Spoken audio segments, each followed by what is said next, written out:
that going, please. So, Committee, we're going to get our first sort of walkthrough of page 926, which is the Act 250 bill. And I know people have heard about it at caucus presentations and so on, but we're going to go through a little more slowly. I want, although 94 pages, is that right? 94 pages. Of those 94 pages, not very many of them deal with revenue. I don't know how many, but half a page, something like that. So our percentage interest is really high. But because we have possession of the bill, we're going to have to vote on it. And so I'm going to do what I normally do is I want the committee to be familiar with what's in it. That doesn't mean we can change the areas that are not within our jurisdiction, but I want to be sure that we know what we have in front of us. So that's the way we're going to proceed. So if you introduce yourself and get us started. Sure. Helen Czajkowski, Office of Legislative Counsel. I'm here on 926. So the bill is 94 pages, and it is a committee bill introduced by the House Committee on Natural Resources, Fish and Wildlife. This bill is part of the end result of the Act 47 Commission on Act 250 the next 50 years. So the 2017 Act 47 established this commission to look at the first 50 years of Act 250, the history of it, and the success of various parts of it.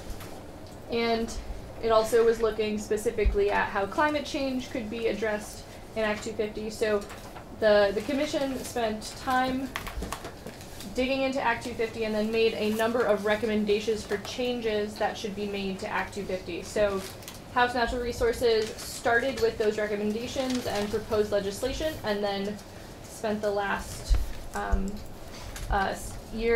session working on refining those recommendations, and so that is what is in 926. Before you go any further, I'm going to do something I don't normally do, but because this issue is new for our committee, I'm going to ask people in the room to introduce themselves and tell us who they are. A lot of people are familiar to me. So let's start over here. This is Sorche Anderson, for anybody who doesn't know. Our committee assistant. Jane Clifford, Vermont Farm Bureau. Billy Coster with the Agency of Natural Resources. Ahmed Larson, Vermont Forest Products Association. Pat McDonald, representing Campaign for Vermont. Hannah Johnson, intern at MMR. John Brabant, Vermonters for a Clean Environment.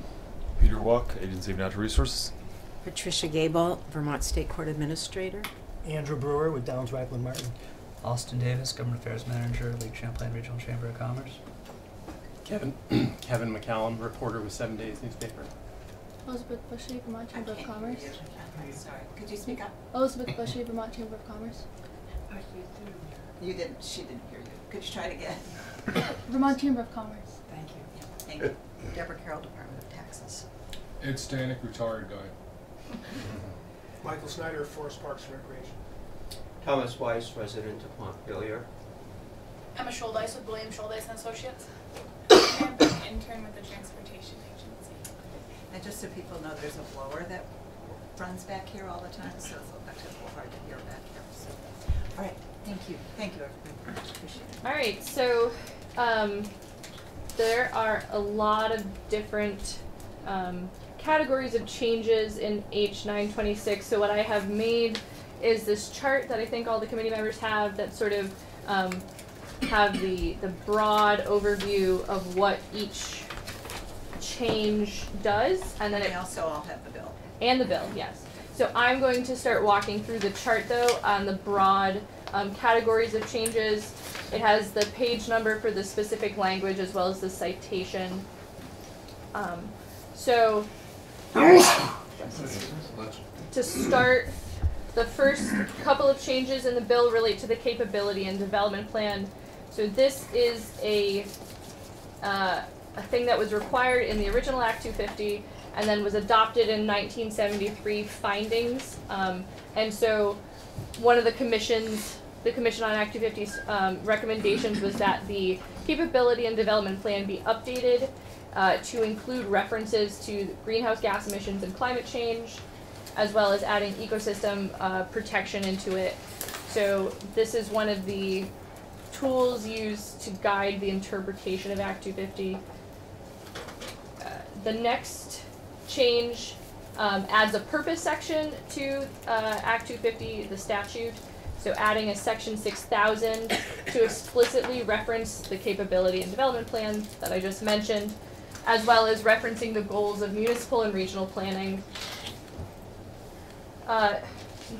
Next, one of the big sets of changes the Commission recommended were ways to update the Act 250 criteria to address climate change. So these aren't numbered, but you're down on the... Yeah, the one, third, right? yeah. So, as you may know, Act 250 has 10 different criteria that every applicant has to address in their application. And so the Commission and the Committee on Natural Resources made a number of changes to different criteria in order to address climate change. So this includes reorganizing criteria 1, 2, and 3 so that criterion 1 is all air pollution now, and then criterion 2 refers to water pollution, and then 3 refers to water systems. And that's a clarifying change, but updating so that we could make some changes to the water and air sections separately. Specifically adding a subcriterion 1A to add air contaminants as a criteria. Also in criterion 2, the sections on river corridor, floodways, and floodway fringes are updated to address the changes that ANR has made to their flood program lately. So those have new definitions, including flood hazard areas and river corridors. The rest of criteria 2 and 3 are combined, and so that's sort of to streamline the structure. Then criterion 5 is updated to address bicycle and pedestrian infrastructure, and to incorporate changes to make when projects are required to incorporate transportation demand management strategies. Criterion 9F is the energy criterion, and that is updated to include energy efficiency and stretch codes and require certification of these updates through inspection. And then onto page 2, criterion 9M is added, and this is a criterion to address climate adaptation in building and site design, to require projects to be resilient and adapt to climate change.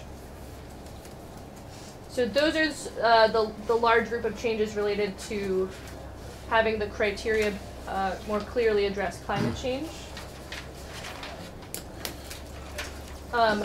Next, there are also some changes related to forest fragmentation and habitat protection. So criterion 8 is amended, and this is amended to add forest blocks and connecting habitat. And the Natural Resources Board is directed to adopt rules for how projects can avoid, minimize, and mitigate impacts on forest blocks and connecting habitat. Under the burden under criterion 8 is shifted to the applicant also. This is a change. It's currently on someone opposing the application. And then it also requires the Agency of Natural Resources to include forest blocks on their resource maps. Criterion 9K is updated, and this is the public investment criteria. So under that criteria, you have to demonstrate you aren't negatively impacting any public investments. So this contains a change to address some of the public investments that have been created since 1970.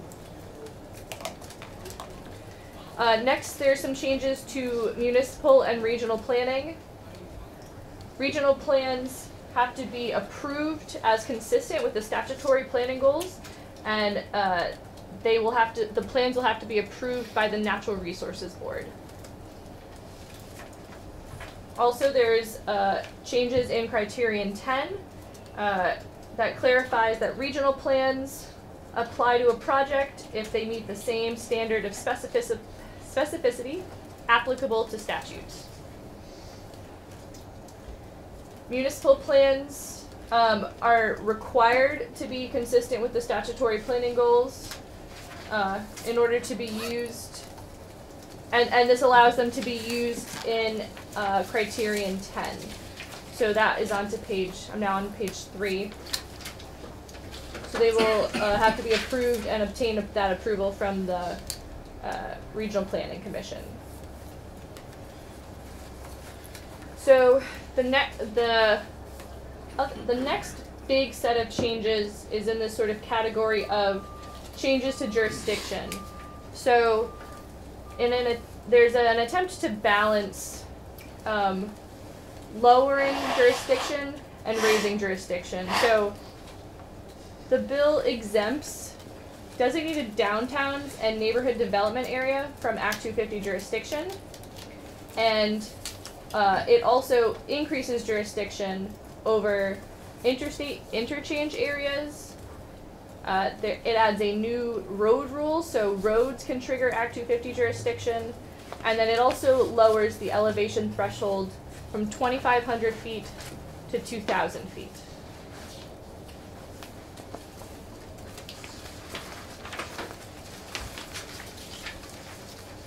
On to page 4.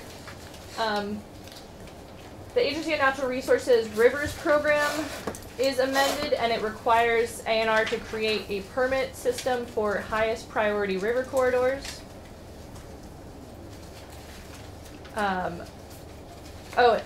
So now I'm in a sort of miscellaneous category of other changes, not directly related to jurisdiction. The definition of commercial purpose is added to the statute. The definition of commercial purpose is currently in rule, but there has been some case law recently, and so this adds it to the statutory section, and also clarifies that it is not necessary to determine whether monies received are essential to sustain a project. Next, there are some provisions related to forest-based enterprises. And so, first, the bill allows forest-based enterprises to make and receive deliveries outside of permitted hours of operation. This is to allow flexibility on when they can make and receive deliveries. And also, forest-based enterprises are allowed to mitigate primary agricultural soils on a ratio of 1:1. The current provision requires somewhere between 2:1 or 3:1, depending on factors. Next is the change in the per diem rate. So this is a money-related provision. So currently, the per diem rate for district commissioners and members of the board is $50. So as I'm about to talk about, the new board will be full-time employees, so they will have a salary, they won't have a per diem. But it raises the per diem rate to $100 for district commissioners, except for when they're working on major permits, and which they will be paid a salary commensurate with the board members. So the next group of large changes is related to changing the structure of the Natural Resources Board. And are you going to explain what a major permit is? Oh, sure, I can do that now. So the board provisions in this bill are changing the way that the permits are issued. So currently, all permits are issued at the district commission level, and those are the 9 regional levels, whether it's a major or a minor permit. So the difference between a major and a minor permit has to do with whether or not a hearing is held on the issues. So either an interested party can request a hearing on a permit application, and that raises it to the level of major permit, or the district commission can decide on its own that there are novel or complicated issues in the permit that may result in impacts under the criteria, and so they can decide that that application would require a hearing. So it's not necessarily related to the size of the project, but the more complex or controversial the project, that may raise impacts under the criteria. Okay. So to clarify, if a hearing is being held, it automatically becomes a major? Yes. And if no hearing is held, it's never a major? So, if the district commission decides that it needs a hearing and that it should have a hearing, it becomes a major. Yeah. Yeah. But no hearing means no major? It's a yes. Okay. Where does it say all that? That's current. Current law? Yeah. Yeah. But who decides in current law if the district commission says they're gonna have a hearing, or if an opposing party asks for a hearing, it's a major? Yeah, it's the district commission. Yep.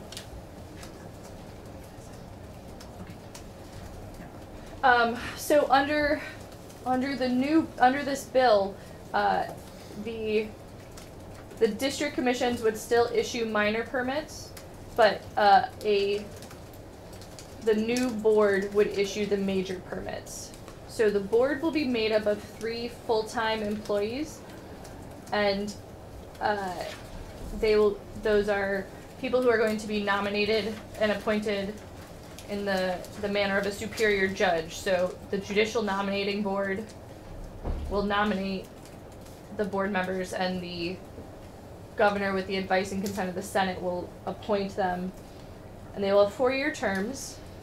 And the district commissions will remain intact, and when a major permit is being heard, the 3-member board will travel to the municipality where the project is being proposed to hold the hearing. And the board, as well as 2 members of the district commission, will make up the panel that will hear the permit application. And so the 5-member group will decide on issuing the permit. So how many members of the district commission? There are currently 3 members on district commissions, and so there will be 2 of those. And that's not changing, so this bill leaves it at 3, so two will be involved in these hearings and 1 won't be. And how does that get decided? I believe the chair of the board is currently, has the power to decide which district commissioners will sit. The chair of the district commission or the chair of the board? The chair of the board.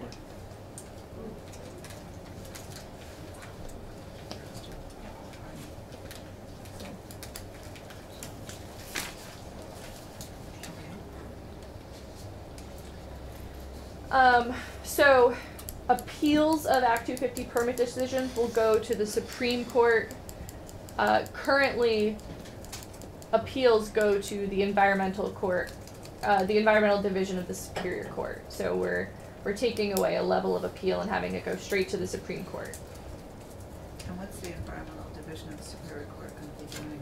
What do they have left? They will have the rest of the A&R environmental permit appeals, as well as enforcement and municipal zoning appeals. Yeah, sorry, John. How many appeals of Act 250 permits usually occur during a year? I don't have that number in front of me. I don't know. Well, I guess I'm asking, is this going to be a burden on the Supreme Court's docket? I don't know if I can characterize it as a burden. Increased activity? I don't know. Did the committee hear anything about the impact of that? They did take testimony from, on that, but I don't recall specific. Other questions about this? This is obviously one of the bigger changes. So. Yeah, so the last box on the bottom of page 4. So the board will be in the decision of making major permits. They will be approving the regional plans. They will have rulemaking authority.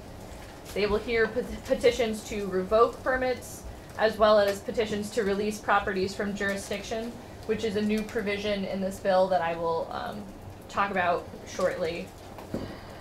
And the board will also hear appeals of jurisdictional opinions, decisions on whether a permit is a major or a minor permit, as well as regional planning commission decisions about interstate interchanges, and appeals of designations made by the Downtown Development Board. So how is this different from their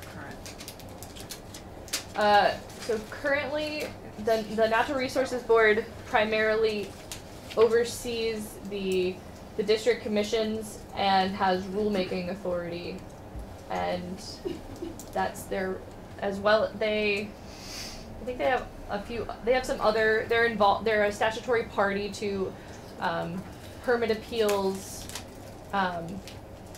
but they don't hear most of these appeals currently. I'm going back to the previous block, but there was a proposal made by the administration and the NRC about, and I feel like this is actually their proposal, but there are some differences in their proposal for what was done here, or is that about the same as what was agreed upon? The committee took their proposal and changed it slightly. So the committee added the district commissions to this.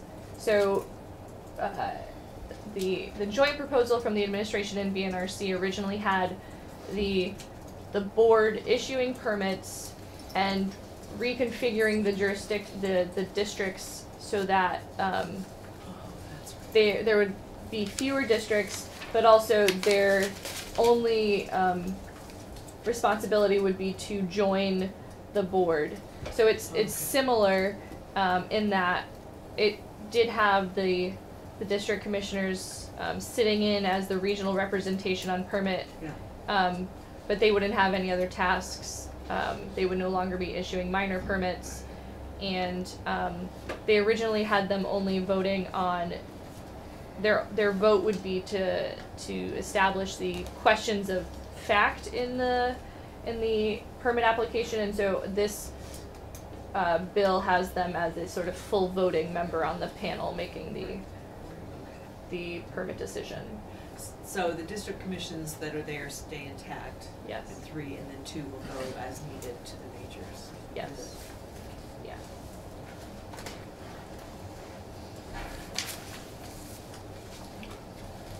Okay, on to page 5.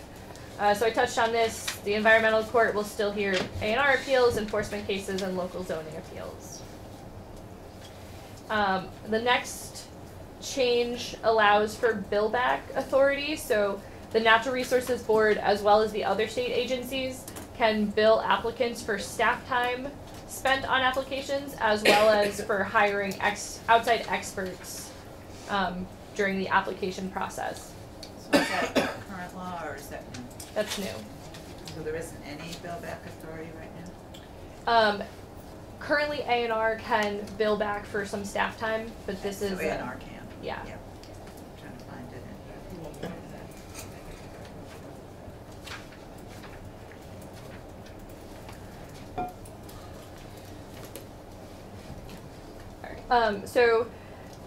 Next, another small change. So I'm sorry. Oh, so A&R can continue to bill back. That wasn't. I'm just looking quickly. Yeah. That So wasn't changed. the language in there is a new section of the bill because this it broadens their authority to do so and to hire outside experts also. Yeah.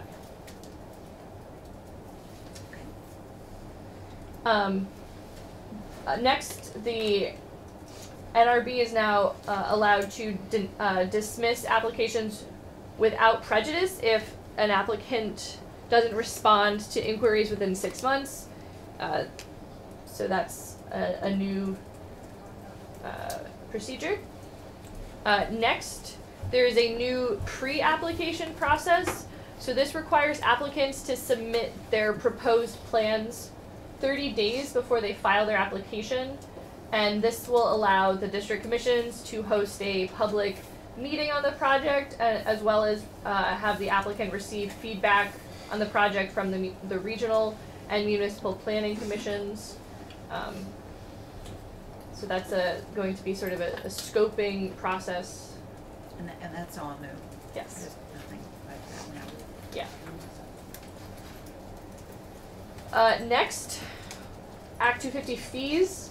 So there's a raise to the fees in this bill. So the current Act 250 fees are $6.65 per $1,000 of construction costs, and then the bill raises it to $9.65, and then 2 cents is the current permit fee for earth extraction, and we're raising it to 3 cents.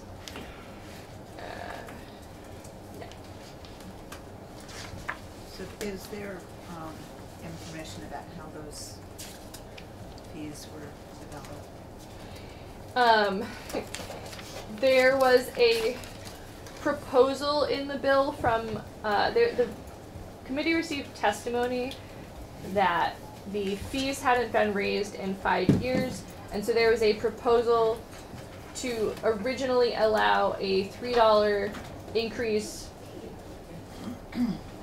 in order to have a sort of do a bill back procedure, but they changed that. So the $3 was a estimate related to numbers provided by the Natural Resources Board of what additional resources would be needed for the professional staff and board members. So was there any kind of probably wasn't a fiscal note, but is there any kind of document that lays out the money? The Natural Resources Board did provide House Natural with a fee, an estimate, but but nothing from Joint Fiscal or anything. No. Else. It was from Natural Resources Board. Yes. So that's somewhere on the House Natural Resources Committee. Yes, it should be. Yeah.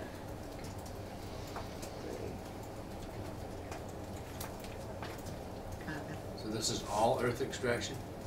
No, just the 2 cents to 3 cents is for earth extraction. Well, I mean, in all areas. Oh, yes. Is it per cubic yard or what is it? Sorry, I was just looking it up. It's per first million cubic yards of total extracted over the life of the permit.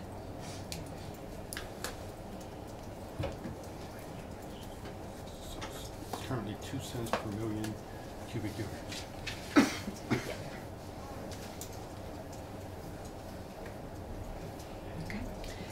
Okay. Next, there is an addition of language related to affirming the supervisory authority in environmental matters of the board and district commissions, and so this was a statement affirming the district commissions and board's authority over holistic review of environmental matters in the permit application. This is also related to the next box, which is permit presumptions. So the committee changed the language. So currently,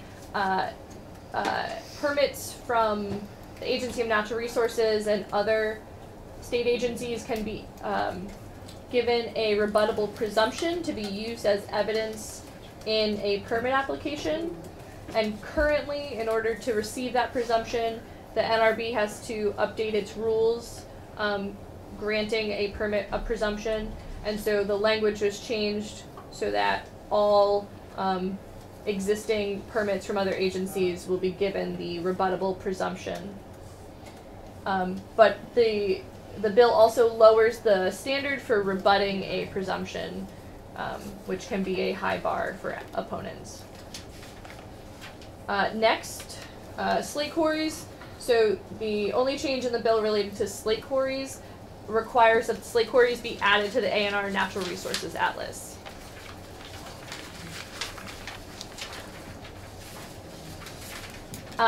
Next, on page 6, the language around the master permitting process is clarified to make it more clear, and it also establishes it clarifies the fee waiver application process so that applicants can apply to have their permit fee waived if they've already gone through part of the master planning process.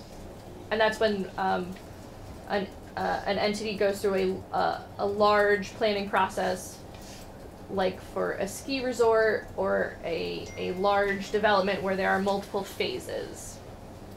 It also is used in industrial parks also.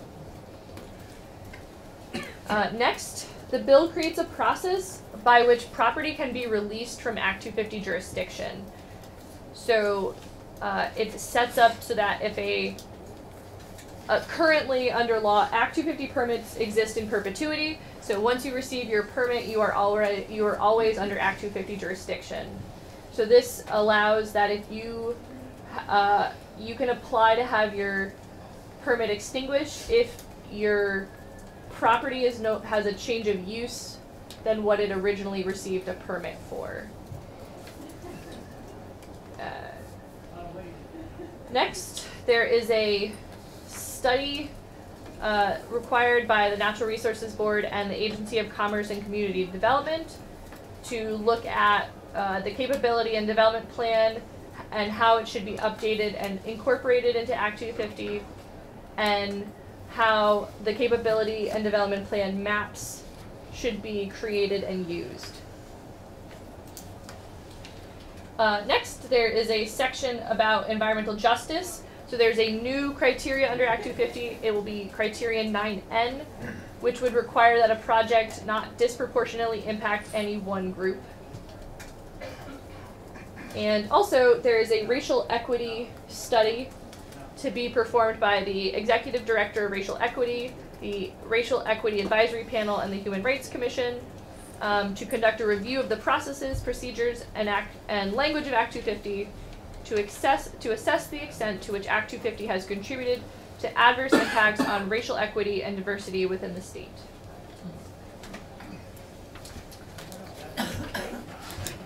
Not in sequential order, but logical order, so that was helpful. Committee, questions?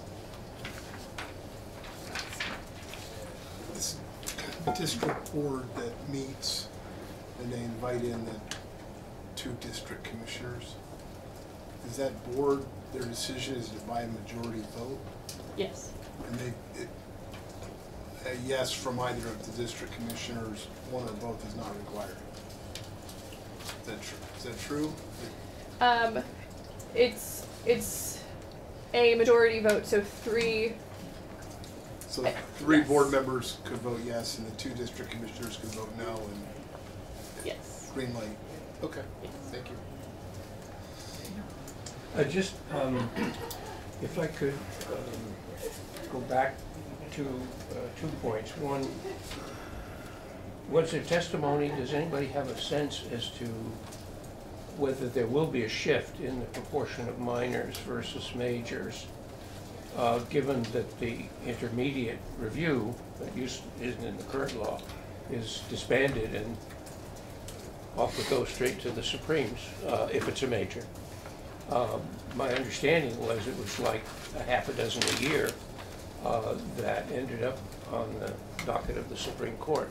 Was there any kind of a sense as to how the determination of major versus minor and the removal of the intermediate review is going to change the proportion between majors and minors?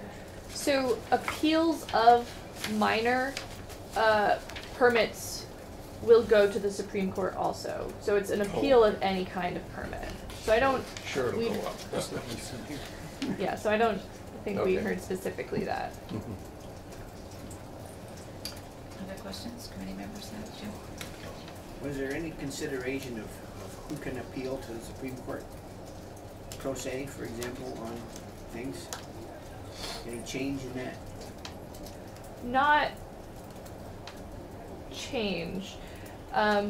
There is language in the board's procedures that requires that the Natural Resources Board be, to a reasonable extent, pro se friendly, but the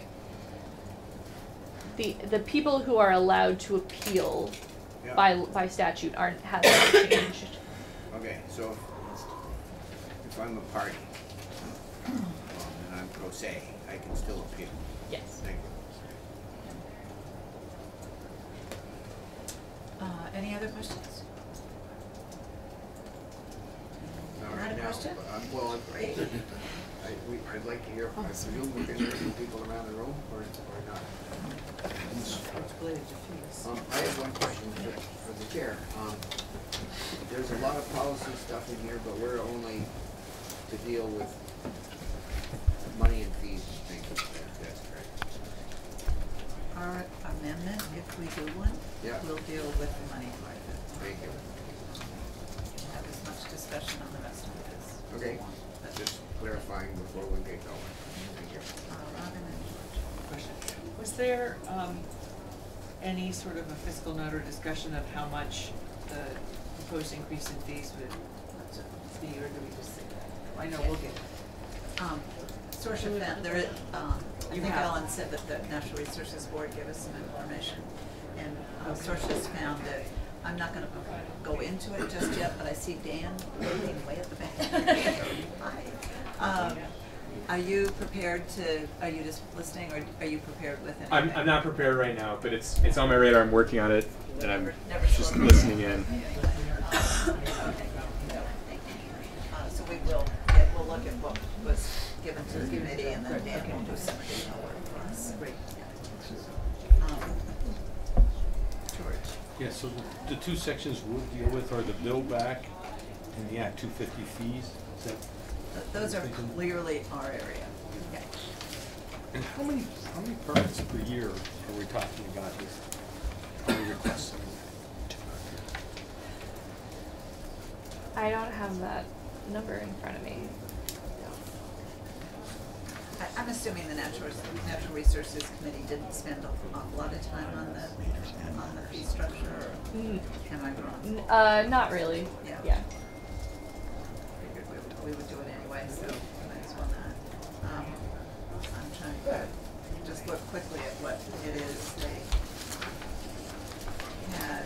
Have you posted that fee document? Yes, I did. Okay, so I'm just gonna, there it is. I'm hoping to look at it to see what it gives us. Okay, that'll get us started. A lot of information, but Peter. Can I go back on the theory that this procedural part will weigh heavily into how many majors and how many minors? It's the new, if I can find it, period of 30 days where there's a sort of community presentation of the proposal. The pre-application process. Yeah, the application process. It seems to me 30 days is not a long time to hear from the whole community and then get a feel for whether this will turn out to be a major or a minor, depending on whether the parties insist on a hearing, et cetera, et cetera. Obviously, at the close of that, the sort of financial meter starts running for both sides of the parties. It just seems like a short period, but that's the formative period where the sort of squaring up of the money issues starts to begin. You hire lawyers and you just insist on a hearing, and then it becomes a major. And then, of course, the meter starts running on the fee structure. I assume there was some thought on whether 30 days is enough, because, again, things start in motion and are difficult to change from that. Unless there's, pardon me, the ability to petition to have a longer period, but I didn't see that in the provision here in your presentation. ask for, say, 40 days or 50 days? The committee did not spend time really discussing the amount of time.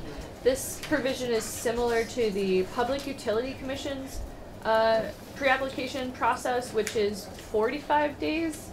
So I know that it's different, but I don't think the committee spent time considering anything more than 45 versus 30.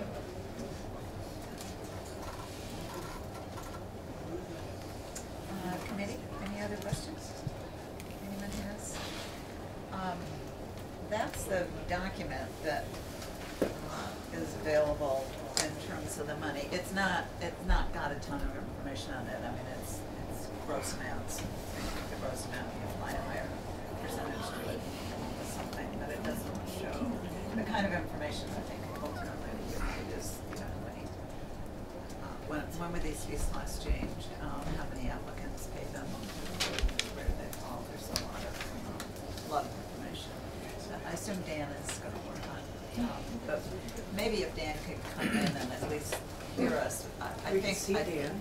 I can see him. I can't usually see anybody in here, but I can see him. But the thing I'd like to spend a little time on in the committee is making sure that our questions are clear so that Dan can spend some time getting answers to them. Is there, regarding this bringing the elevation down to 2,000, is there a map that shows like where in the state is going to feel an impact from that we can just look at somewhere? Yes, the committee did receive maps showing the amount of land above various elevations in the state. So they consider the current threshold is 2,500 feet. So they have that map as well as the 2,000 feet and a 1,500 foot elevation one as well. Yeah, if you could forward it, so I'd just like to see what's captured. What we're talking about. Right. Can that go to sources? Well, I'll find it. Sure.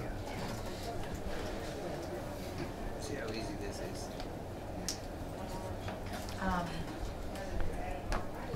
Anything else? So while Dan is sort of in here, I'd like the committee to talk a bit about what information they'd like from him. And maybe we could let him sit there. Sure. Thank you very much, Alan. Yeah.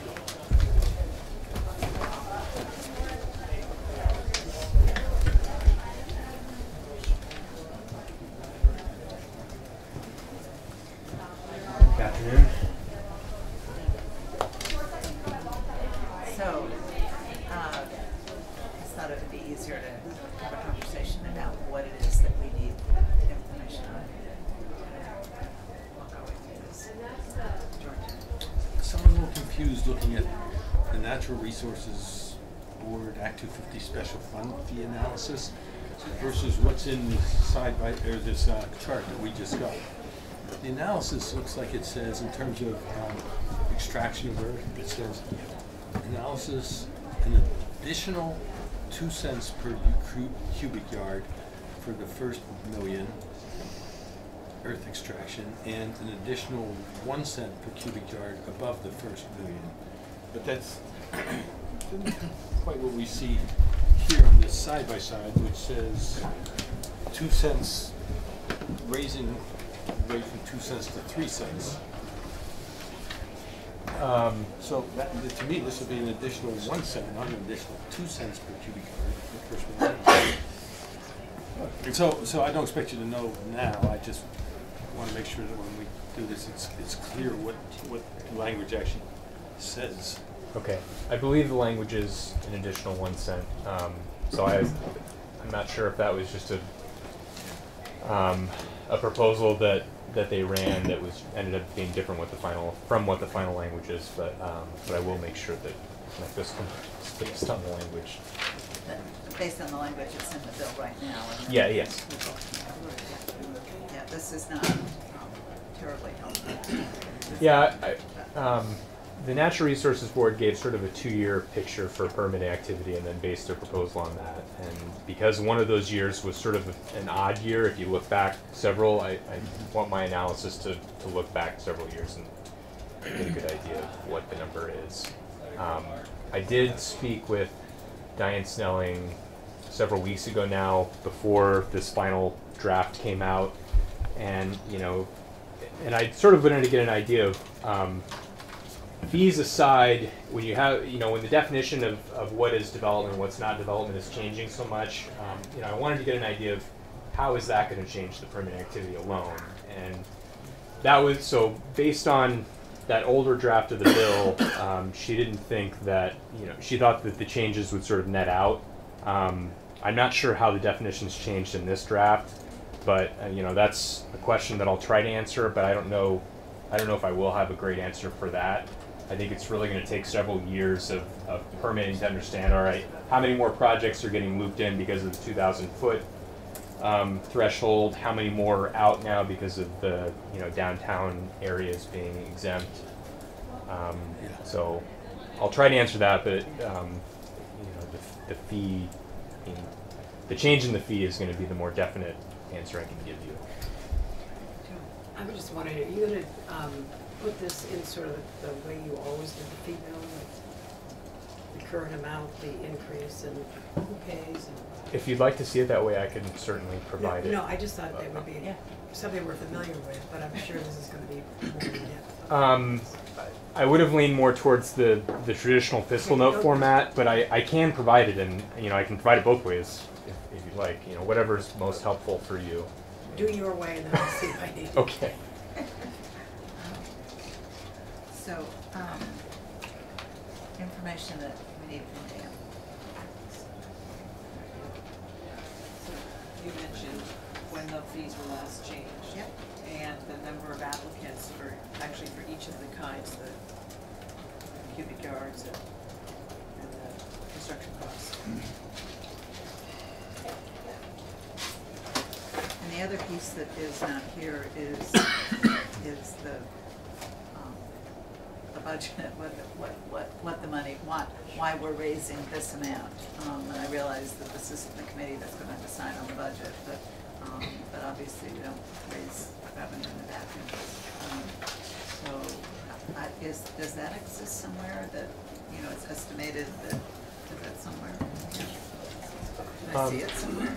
Ellen did send me an email that I think it was a document that had been provided to her by the Natural Resources Board that showed the cost for various staff. Can I have just one conversation in the room? I apologize. It's hard to hear as it is. Thank you. So what she sent me had the 5 new staff people plus operating costs, and I think it was about $640,000 in cost. I haven't sort of done my own independent analysis of that yet. That exists somewhere, but we don't. Yes, it does exist, and I can make sure you get it.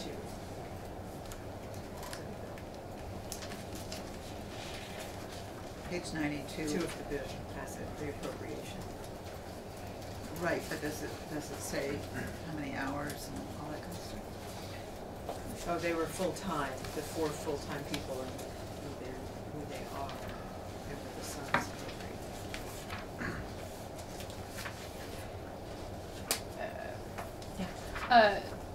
Sorsha, when you pulled that chart, was there another document? There should have been another document with it that had Mark sent it to me, okay. so I don't know which day that's from. Okay. Yeah. There was just a line by line with that of 2 new attorneys.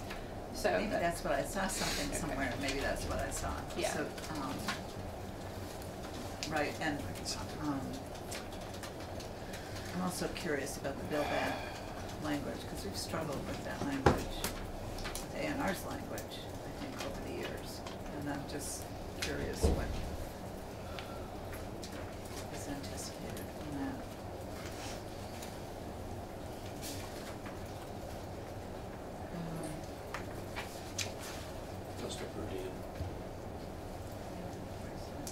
I saw a budget somewhere, I don't know where I saw it, I have no idea. Because the per diem goes up if there's a major application. Yeah, that fairly significant. When I read that, it threw me off, because do district commissioners then get an hourly wage equivalent to a board member? I don't really know how it works, and So I would certainly try to find out from the Natural Resources Board how they envision that working.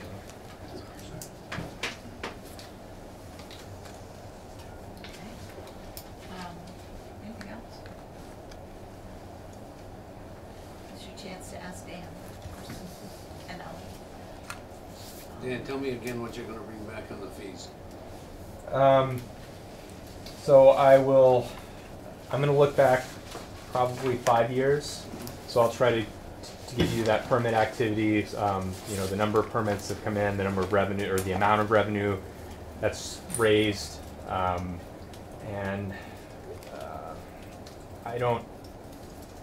Because FY18 was really a dip. Is that the weird year? Yeah. Yeah. I'm not sure. I'm not sure how I'll work my analysis yet. If it would just be an average, or if I would sort of try to weight that 1 year a little bit differently than the others. But I'll certainly show you 5 years worth of activity, so that way you can see it. And then my note will also sort of include the budget side, which you won't necessarily care as much about, but so you can at least see it both ways. And then I'll look into the bill back and see if the Natural Resources Board has any sense of what that would be. And you look at impact on the courts as well? Yes.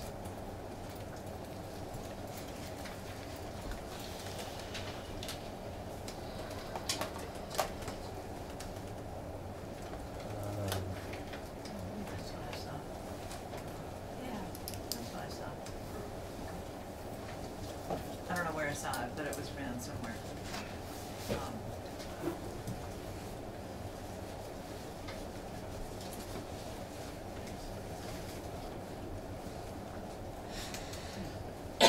So do you know who prepared that?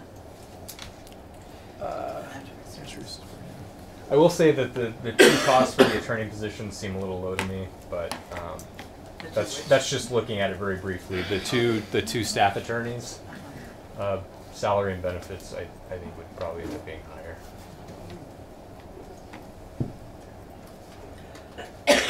But and I realize it's spending, not really us, but I would want to know what currently we spend and on whom. Attorneys are there now, and how much are they on?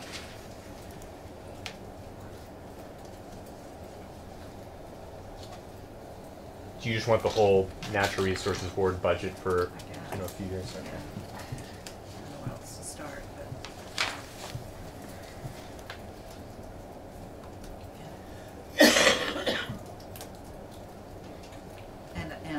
and the cost of the district commissions as well. I mean, just the whole thing. What are we spending now? And what would we be spending if this passes? And then who pays for it? I guess that's basically the question. Okay. Okay.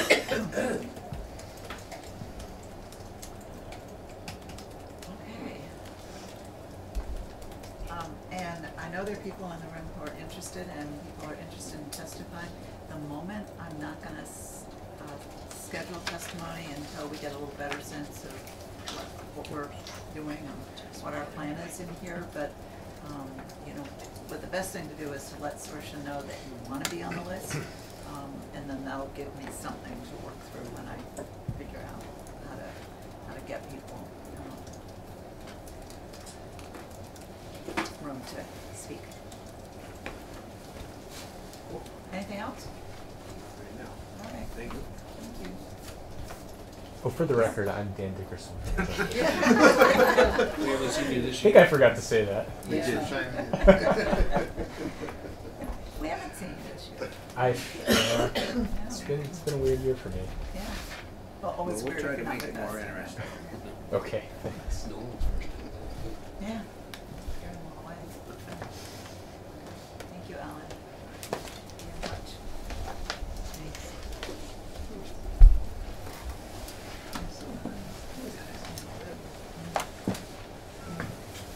Okay, we'll take a I'm gonna break. try not to Come back. slam this chair on you. No, actually,